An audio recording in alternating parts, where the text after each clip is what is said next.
이번 주 뉴욕 증시는 긍정적인 기대감이 연출될 것으로 예상이 되고 있습니다. 기업 실적 그리고 경기 부양에 대한 기대감 이런 것들이 나올 거 생각되고 있는데요. 기업 실적은 생각보다 좀 부진했다라고 하더라도 크게 문제가 없을 것 같아요. 왜냐하면 기대감이 적기 때문에 거기에 따른 반사적인 어떤 심리적인 기대감 이런 것들이 생길 것으로 생각되고 있고요. 경기 부양책 같은 경우도 그동안 이제 의회가 휴회를 한다든지 뭔가 좀 마찰이 있다든지 이런 부분이 있었는데 본격적인 논의를 통해서 이제 거기에 대한 윤곽이 드러날 것이다 이렇게 예상이 되고 있습니다. 그래서 경기 부양책에 대한 기대감들 이번 주에 좀 주목해 볼 만한 내용일 것 같습니다. 한국판 뉴딜 관련주들 두 달 사이에 무려 27%나 주가가 상승했다고 하는데 실질적으로 이제 종목 안으로 들어가서 보면 더 많이 오른 종목들도 많이 있을 거예요. 그래서 이 뉴딜 즉 정책적인 수혜주들이 얼만큼 더 갈 수 있을 것인지 또 이러한 부분들을 또 어떻게 봐야 되는지 사실은 이제 테마로 엮여가지고 단기적 상승을 하게 된다라면은 약간의 그 부담감 좀 생길 수 있거든요. 그래서 단기적인 상승이 좀 부담을 주고 있는 것은 아닌지 거기에 대한 부분들 같이 체크를 좀 해보도록 하겠습니다. 현대차가 최근 단기 상승을 크게 보였습니다. 그래서 지금 한 2, 3일 사이에 한 20% 정도 상승한 모습인데요. 현대차도 역시 마찬가지 정책적인 수혜가 얽혀 있기도 하고요. 또 오너 회동이 이제 앞서서 나올 거 생각됩니다. 21일날 만난다는 얘기가 있는데, 자, 21일날 오너가 즉 삼성전자 이재용 부회장하고 이제 현대차 그 정의선 부회장이 서로 만나는 거죠. 그래서 실질적인 실세들이 만나서 어떤 그 포지션들을 만들어낼 것인지 거기에 대한 부분들이 이제 중점적으로 좀 다뤄질 예정입니다. 그래서 거기에 대한 모멘텀이 더 크게 만들어질 것인가 여기에 대한 포인트들 보시면 되겠습니다. 여기에 대한 이야기 자세하게 전달해 드릴게요.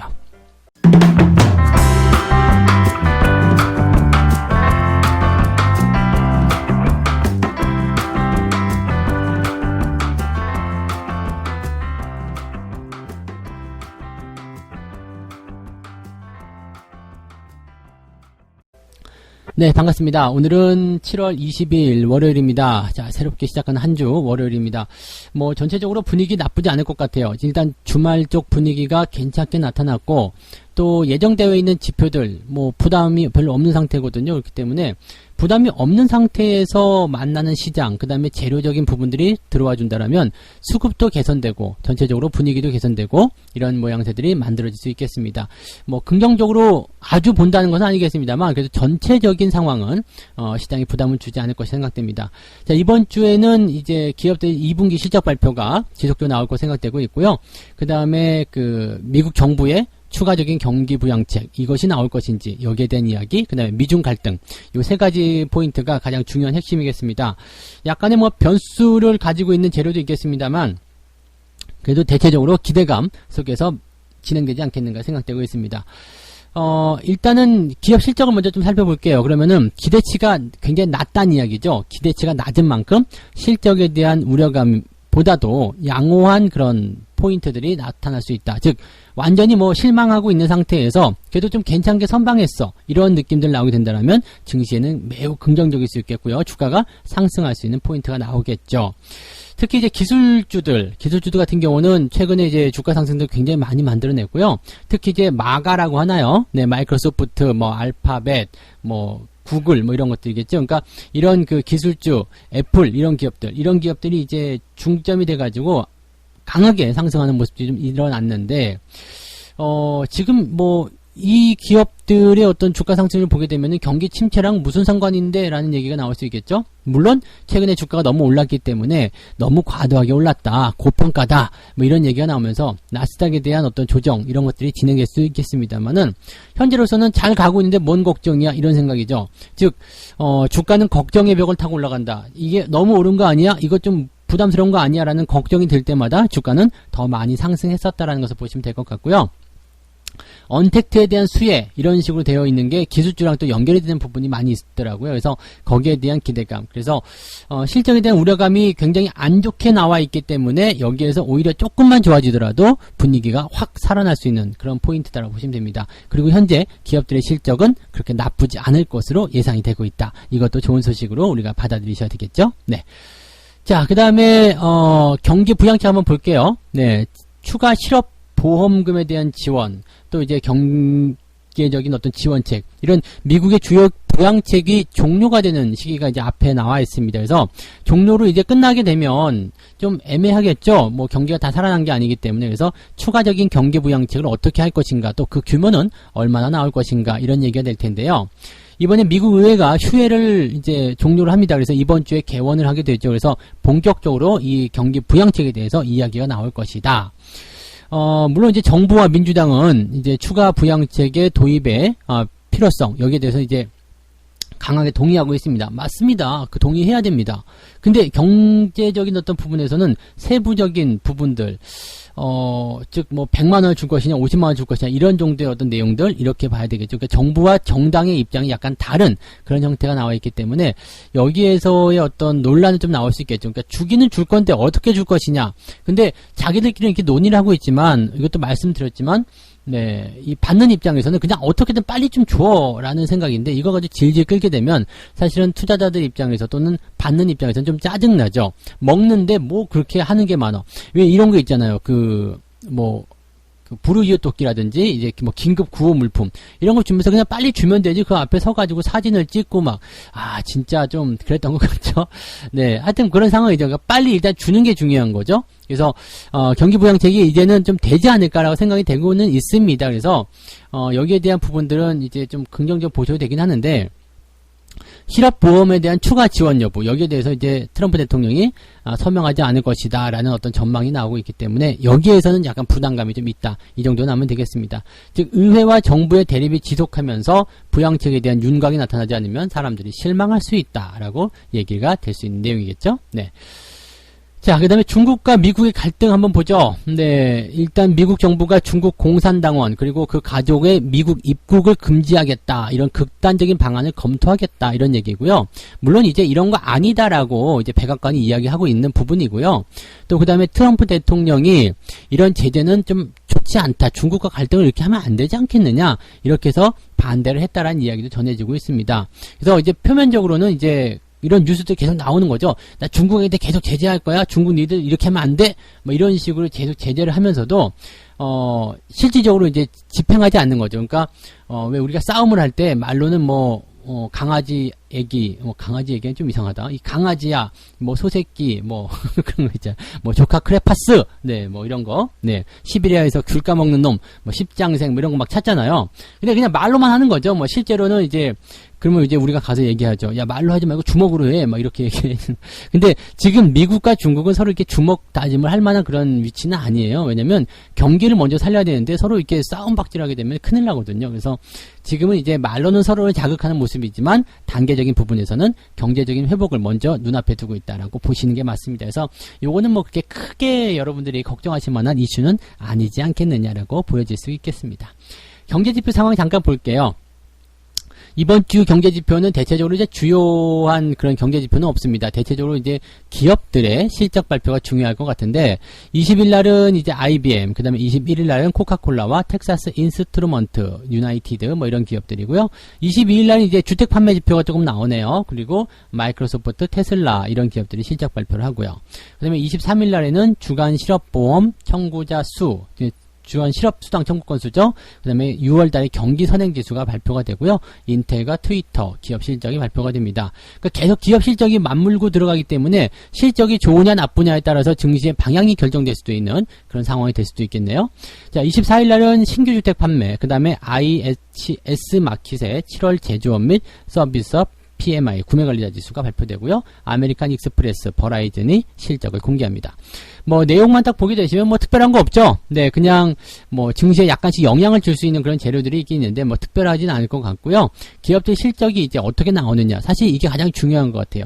기업들 실적이 좋게 나오면 어닝 시즌이기 때문에 실적 좋았어? 그렇다면 1분기 최악, 그 다음에 2분기 좀 개선, 3분기부터 더 좋아지는 거, 이런 식으로 분위기가 몰아갈 수 있기 때문에 거기에서의 긍정적인 기대감을 가져볼 수가 있겠습니다. 뉴욕 증시에 대한 상황은 이번 주 그냥 변동성은 좀 예상이 됩니다. 불안감이 좀 있기 때문에. 그렇지만 걱정하실 만한 수준은 아닌 것 같고요. 뭔가 상황이 조금만 개선되더라도 바로 튀어 올라갈 수 있는 그런 좋은 분위기는 계속 형성시켜주고 있다라고 봐주셔도 될 것 같네요. 네. 자, 그 다음에 두 번째 이야기 가도록 하겠습니다. 한국판 뉴딜 수혜주가 두 달 사이에 무려 27% 상승했다. 또 관련 기업의 연간 영업이익이 작년 대비 72%나 증가할 것으로 전망되고 있다. 사실 이제 뉴딜, 이건 뭐냐면 정책이거든요. 정책. 정부 정책이기 때문에 아무리 못난이라도요, 정책이 들어가게 되면 그냥 올라가게끔 되어 있습니다. 뭐 이것이 나쁜 거라고 하더라도 올라가는 거죠. 과거에 우리 그 4대강 같은 때 한번 잘 보세요. 4대강 누가 보더라도 이건 좀 아닌 것 같았거든? 대우나 이런 거 누가 보더라도 아닌 것 같았죠. 그런데 그것이 정책이 붙게 되면서 어떻게 됐어요? 뭐 10배씩, 뭐 20배씩 이렇게 상승하는 모습이 나왔잖아요. 그리고 그런 기업들이 실질적으로 뭐 돈이 많이 들어갔는지 어땠는지 모르지만 네, 표면적으로는 굉장히 강해지는 모습들 확인이 됐었죠. 뭐 자전거 테마도 마찬가지였어요. 네, 그러니까 하여튼 뭐 정부에서 무언가를 한다라는 어떤 정책 테마가 엮이게 되면 주가는 비이상적으로 많이 올라가게 됩니다. 비정상적으로 많이 올라가기 때문에 그런 것들에 대한 것들은 사실 기업 분석 들어가시지 말고요. 추세를 따라서 움직이는 것이 맞는 전략인 것 같죠. 네. 지금 현재 금융투자업계 쪽에서는요. 향후 증시를 이끌어갈 주도주로 이 한국판 뉴딜 정책 수혜주들이 나올 것이다 라고 전망하고 있고요. 그 다음에 이것과 관련해서 제시한 종목들 가운데 주요 기업의 주가가 정책에 대한 어떤 방향성이 발표된 이후 지금 두 달여 만에 평균 27%대 상승을 했다. 이 기간 동안에 코스피 상승률이 0.16% 밖에 안 되기 때문에 27% 상승은 시장을 아주 크게 뛰어넘어서 상승한 모습이라고 보시면 되겠죠. 그러니까 시장이 잘 갔는데 그냥 뭐 시장보다 원래 더 빨리 올라가는 게 종목들의 특징이거든요. 근데 이 정도라면 어마어마한 수준이죠. 그래서 시장과 관계없이 정책 수혜주들이 잘 올라갔다는 쪽으로 평가하시면 되겠고요. 자세히 내용을 좀 살펴보면 2025년까지 약 160조 원을 투입해서 190만 개 일자리를 창출하겠다 이런 얘기를 했었고요. 계획에 따르면 디지털 뉴딜, 그린 뉴딜, 그 다음에 고용사회 안정망 강화 이런 세 가지를 바탕으로 하고 있다. 그래서 이렇게 본다면 데이터 댐이라든지 지능형 정부, 스마트 의료 인프라, 그 다음에 그린 스마트 스쿨, 디지털 트윈, 국민안정, SOC, 디지털화, 뭐 등등등 여러 가지 많이 있습니다. 그린 에너지, 전부 다 뭐 그린 들어가 있고 뭐 친환경이고 뭐 이런 얘기 들어 있기 때문에 관련한 기업들의 움직임들이 굉장히 강할 것이다라고 봐주시면 되겠죠. 세계적인 트렌드와도 부합하고 미래 성장성이 높은 산업을 중심으로 하고 있기 때문에 향후에 추가적인 어떤 상승 모멘텀이 계속 진행될 수 있다라고 이야기를 하고 있습니다. 사실 뭐 이제 정책이 어떤 식으로 진행이 되든지 이게 말로만 나오는 것도 사실 상관없지만 이런 식으로 좀 구체적으로 어떻게 하겠다라고 정책안이 나오게 되면 관련 기업들은 더 강하게 상승하게 되겠죠. 그래서 거기에 따른 기업들 상승률을 우리가 잘 한번 체크해 보시고 그런 것들 좀 따라가시면 괜찮을 것 같아요. 그런 기업들을 가지고서 우리가 대응하시면 상당히 좋을 것이다. 수익적인 측면에서도 좀 길게 보셔도 괜찮잖아요. 정책 수혜주이기 때문에. 그래서 길게 보시는 전략도 나쁘지 않으니까 그렇게 판단해 보시면 되겠죠. 일단 이 뉴스가 가지고 있는 것은 그린 뉴딜에 대한 부분들이 종목에 대한 어떤 상승률을 가파르게 키우긴 했는데 제가 보기에는 이게 정책 수혜주이기 때문에 내려가더라도 다시 올라가지 않을까 생각됩니다. 물론 종목별로 옥석 가리기는 필요하겠습니다만 대체적으로 정책에 깊숙이 들어가 있다거나 또는 중대형주 위주의 어떤 그런 포지션들이 형성되어 있다면 주가의 조정은 오히려 매수의 기회다. 이 정도로 생각하셔도 아무런 문제가 없을 것이다 라고 보시면 되겠습니다. 네, 그 정도 참고하시면 되겠고요. 세 번째 이야기 가도록 합니다. 세 번째는요, 현대차에 대한 이야기네요. 자, 일주 사이에 무려 20%나 뛰어 올랐다. 근데 이제 사실 일주일 다 걸린 것도 아니고요. 한 2, 3일 사이에 20% 올라간 거죠. 그러니까, 사실 이제 현대차가 이렇게 올라간 이유는 뭐냐? 정책적인 수혜가 좀 있었을 테고요. 앞으로의 어떤 경제적인 기대감, 이런 것도 있었을 거예요. 그래서 외국인과 기관들의 매수세가 강하게 유입이 됐고요. 그 다음에 한 가지 이벤트가 있는 게 21일 날, 내일이죠. 네, 이재용과 정의선, 이 두 부회장의 회동이 있습니다. 그래서 둘이 만나면 이제 또 지난번처럼 뭔가 뭐 서로 콜라보레이션을 통해 가지고 뭔가 기업의 상생 또는 뭔가 대단한 거 한번 만들어 보자 이런 쪽으로 갈 수가 있겠죠. 현대차도 삼성하고 같이 이렇게 만나 가지고 하게 된다면 든든한 아군이 될 테고요. 삼성전자도 역시 현대차가 든든한 아군이 되겠죠. 하나 영역이 더 생기는 거잖아요. 그러니까 그런 식으로 우리가 받아들이셔도 좋을 것 같다 생각됩니다. 뭐 완성차뿐만 아니라 부품주들도 굉장히 강하게 올라가고 있습니다. 그래서 상승에 대한 포지션이 굉장히 좋은데 보통 기아차나 현대모비스 같은 경우는 14%대 상승인데 현대차만 무려 19.5% 20%나 상승을 해버렸습니다. 그래서 현대차가 어떻게 보면 가장 큰 수혜를 입고 있는 그런 큰 덩어리의 종목이다라고 말씀을 드릴 수 있겠죠. 지금 보시면 이제 그 자동차 쪽에 연결되는 부분들 보게 되면 수혜가 전망되는 친환경 모빌리티 쪽에 20조 3천억 원을 투입하겠다. 그래서 2025년도까지 전기차를 113만 대, 수소차는 20만 대를 확대하겠다라고 얘기가 되어 있습니다. 지금 현재 보면은 우리나라 자동차 업체가 그 수소차 자동차 부분에서 뭔가 경쟁력을 인정을 받고 있기도 하고, 또 거기에 따라서 관련 기업들의 수혜도 전망이 되고 있기 때문에 긍정적인 포인트들 계속적으로 받아들이실 수가 있을 것 같습니다. 그래서 현재 보면은 이제 자동차 판매량도 이제 서서히 살아날 거예요. 왜냐면 경기가 좋아지기 시작하니까 거기에 대한 기대감들이 생겨날 수 있다라고 받아들일 수 있거든요. 그러니까 걱정스러운 사실 그런 부분보다는 이제는 좋아질 것 같다, 더 이상 더 나빠질 게 없다, 이런 식의 어떤 평가도 나쁘지 않은 것 같아요. 그래서 이렇게 경기 민감 섹터 또는 정부 정책과 연결된 섹터, 이런 쪽에서는 여러분들이 공략 포인트를 잡아가시는데 너무나 좋은 그런 위치들이 나올 수 있기 때문에 그런 내용들을 꼭 참고해 주시면 좋을 것 같습니다. 그리고 이제 주식에 대한 어떤 대응을 좀 하실 때도 이렇게 미래 먹거리가 있는 거, 미래 가치가 있는 거, 계속 성장할 수 있는 기업들을 컨택해서 대응하시는 게 훨씬 더 유리하다는 것도 같이 말씀을 좀 드립니다. 자, 이렇게 해서 오늘 세 가지 이야기 전달을 해드렸는데요. 첫 번째, 미국 이번 주 뉴욕 증시는 기업 실적이 발표가 되고요. 경기 부양책에 대한 기대감이 있습니다. 둘 다 나쁘지 않을 것으로 예상되고 있고요. 다만 이제 미중 갈등에 대한 우려감들이 조금 있기는 한데 당장 시장에 영향을 줄 것 같지는 않습니다. 그래서 긍정적인 기대감이 조금 더 많이 작용하는 그런 시장의 움직임으로 받아들이시면 될 것 같고요. 한국판 뉴딜과 관련된 종목은 두 달 사이에 무려 27% 상승하게 됐는데 정책 수혜주이기 때문에 중장기적인 상승이 가능할 수도 있다, 이렇게 말씀을 좀 드려봅니다. 그래서 지속적인 어떤 상승과 지속적인 어떤 흐름들을 좀 지켜보실 수도 있는 그런 위치라고 보시면 되겠고요. 너무 올라서 부담된 종목들은 당연히 있겠습니다만 적당히 오른 이후에 조정이 나올 때는 뒤도 돌아오지 말고 매수하라. 네, 그것이 지금의 어떤 전략이지 않겠는가라고 보시면 되겠습니다. 자, 현대차가 최근에 주가 상승률이 굉장히 높았는데 이제 21일날 오너 간의 회동이 좀 있을 예정이고요. 거기에 따른 기대감들이 반드시 생길 것이다라고 받아들이셔도 좋을 것 같습니다. 전체적으로 봤을 때요, 이런 어떤 현대차와 관련된 그런 부분들은 미래 먹거리를 가지고서 계속 성장하면서 또 국내의 어떤 대기업들과 같이 콜라보레이션, 같이 조인을 해가지고 뭔가를 또 도모하고 있다는 거, 이런 것들은 상생을 위한 그런 모습들이 아닐까라고 생각이 됩니다. 그래서 긍정적으로 보여지는 부분이 아닐까 싶습니다. 자, 오늘도 책 한 꼭지 읽고 마무리하도록 하겠습니다.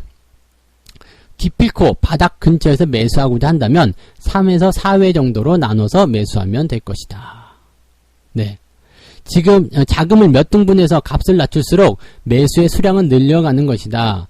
같은 자금으로 살 수 있는 주식 수는 주가가 내려갈수록 더 늘어나기 때문이다. 그래서 평균 매수 비용을 낮출 수 있게 된다. 무슨 얘기냐면요, 일단 내가 매수를 하고 싶어.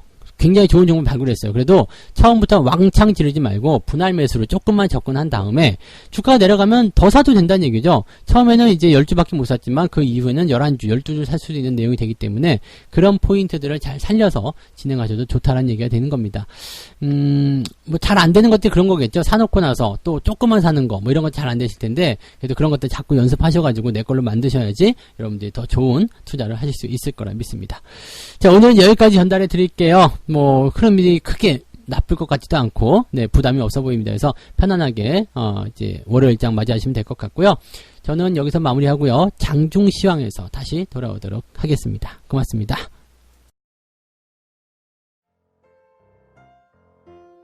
본 방송에서 제공되는 모든 정보는 투자 판단의 참고 자료이며 투자의 최종 책임은 본 방송을 이용하는 본인에게 있습니다.